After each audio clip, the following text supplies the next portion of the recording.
Right guys, welcome to the video. It's currently 10 to 10 PM that is. Just got home from the gym. I think I got back at like about 9 o'clock, like 10 past 9. And in that time what I've been doing is making my dinner. I've actually got quite a lot there, which isn't really ideal for the time of day that it is.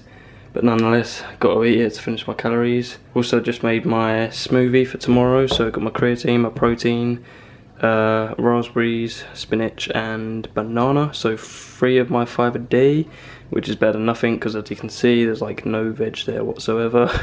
And then in here just got my sandwich, which just some Sensations crisps, which I always put in here, and obviously there's no reason to refrigerate crisps, but like I always put it into my packed lunch, never eat it just because I don't know, like I think I'm gonna want it and then I just don't. I end up saving my calories for something else. And then just got my ham sandwich at the bottom there. Yeah, eating this much food this late isn't ideal because I might find it hard to get to sleep. I might get cramps. I usually, if I eat a lot before bed, funnily enough, when I wake up I feel starving, which is just strange, but yeah, that's what's going on at the moment. So I want to go up, eat, and something else I want to show you guys, so yeah. Alright guys, so just eating my food. I don't actually feel that bloated, surprisingly enough. Hopefully that will continue. It's about 11:15 at the moment, but I now just want to show you guys what it was that I planned on showing you. So what we got here, I've been looking at Tough Mudder and whether or not I want to do it. I've been browsing at the site a few times, debating whether or not I want to do it, if it fits in with my plans to compete and what my plans are with all of that. But I think I come to the conclusion I'm either gonna take part in the Tough Mudder, the full one that is, the actual, this one's 10 miles and 20 obstacles. There's either one in April or there's one in July. Yeah, July. That are the closest to me, both of which are about an hour away, or just under an hour from where I actually live. So this is completely different to competing, which is obviously what I did like just gone like a month ago. But the biggest tip that I was given and the biggest feedback that I was given that I kind of noticed as well and know that I need to work on is literally just gaining more size, because I did kind of go into this competition a bit early on in my training. Not that there's any time that you should wait to go into competing if you just want to do it, even if you only just gained like enough to actually, you know, be able to compete with anyone on that stage. You know, do what you want. If it's something that you feel you want to do, then do it. And that's pretty much why I wanted to do it. But what I plan on doing now is bulking from now probably through until early 2019. But I'm obviously going to have to do diet breaks, which I actually did an Instagram post about this a minute ago.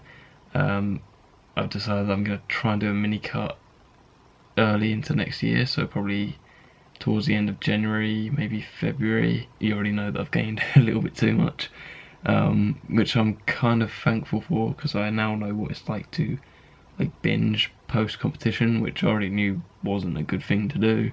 But I feel like I've learned from that experience, and I now know that in order to avoid that, then the best thing to do is this and this. Basically, I'm taking it as a learning experience rather than a fuck up, basically. But yeah, I definitely feel like lately, I don't know whether it's to do with the food and the amount of weight I've gained or what, but I feel like I haven't had much control over my diet and my training lately. Definitely my diet. Just I haven't been really hitting macros, or I keep going over, or there's just no structure there really. And I feel like having a goal, like I did with competing, because comparing what I'm doing now to when I was on prep, completely different. I was so strict when I was on prep. I was weighing my butter, weighing like every single thing, and I kind of liked being that picky about everything because I knew that I was on track. Like I could go to bed knowing I've hit these numbers, I've done this much cardio and everything. I'd be like, I'm happy with what I did today.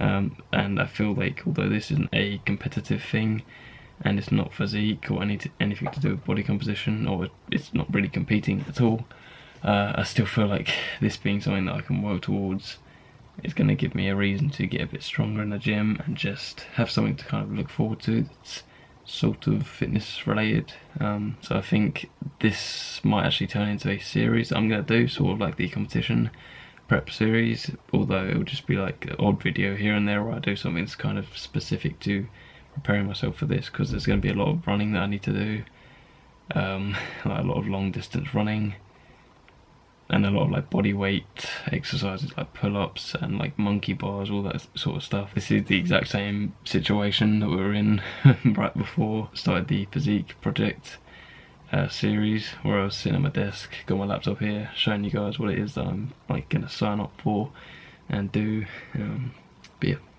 I'm excited. Alright, what's going on, guys? Welcome to the workout commentary.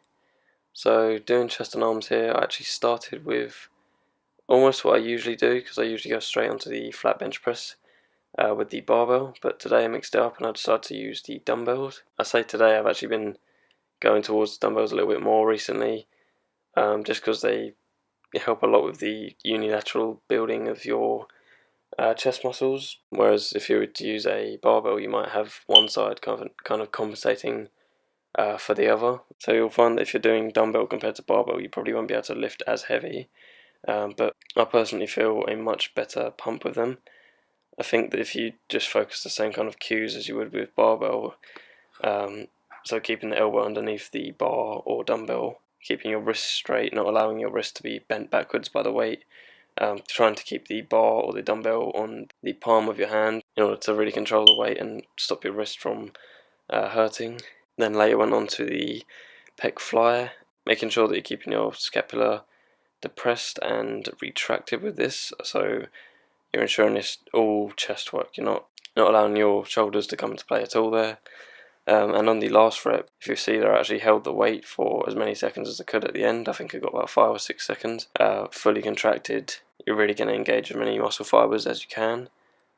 That's why the squeeze is so vital with any exercise that you're doing. Then did a couple of tricep exercises.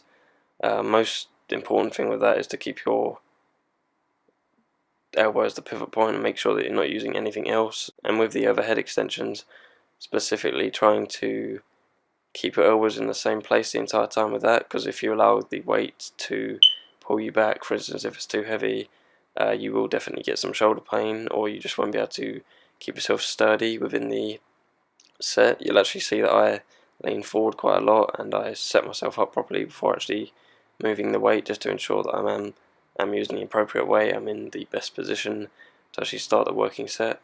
And with the other extensions, using a slightly lighter weight, there isn't so much of the bigger long head involved, but more so the lateral head, so keeping your elbows as tucked in to the side as you can, and really just focusing on extending the arm and squeezing at the bottom there. Wrists not needing to be as straight with this particular exercise, because of the fact that you're not pressing and you're not moving a heavy weight, you're literally focusing on just using the light weight to engage the muscle at a slow tempo. And this last one here for biceps is pretty cool. So set yourself up on a upright bench. You can use a slightly inclined one, whichever you prefer. Using one hand to actually move the dumbbell and focus on just that one arm on its own, and just using the other one to either hold a counterweight to balance yourself, or just grab the bench to also sturdy yourself with the movement. So really just taking your time with that exercise again, extending your arm at the bottom of the movement to get full range of motion, and also try to focus on twisting your wrist at the top slightly and bringing your little finger towards the top of your bicep and squeezing it. So that was the workout. Hope you guys enjoyed it. Hope you guys enjoyed this video, and I'll catch you in the next one.